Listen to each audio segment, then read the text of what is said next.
Môre dierbares. Ja, jammer dat ek nog deel op die kerk se groep stuur, maar ek wil net weet of een van julle dalk weet waar ek 'n stukkie poes kan kry vanaand. Ja, ek is maar net bietjie droog, ek wil net bietjie sous van my liggaam afkry.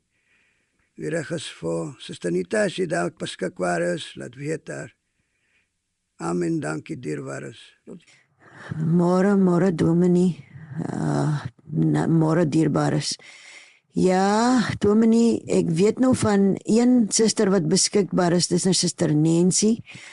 Maar ek weet nie, klink of sy eers Vrydag aand, môre aand beskikbaar sal wees. So as pastoor maar net bietjie kan uithou, net so bietjie die lus. Dan sal ons praat. Dankie pastoor. Middag, Suster Matilda.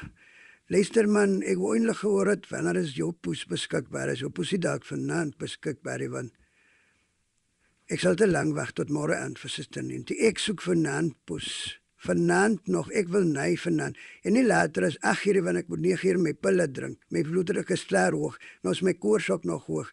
Julle moenie nog my poes omkrap. Ek soek vanaand nog poes. Nie môre aand, die Suster Nancy kan loop nei. Ek soek vanaand poes. Dankie dierbares. Heer, wat julle vir my met chaser daar? Ek het die rekord die ding nou. Hallo. Mama, pastoor soek poesie.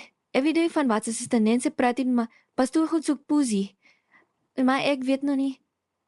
Sal my ma brood saambring, Jayla asseblief. Ek het net al die brood opgeëet. Maar pastoor soek poesie. Ek weet nog nie, pastoor was net toe hier voorop geweest. So die kaars battery ook nog pap, hoe moet sy help stoot. Maar ma moet nie die brood vergeet nie. Love you.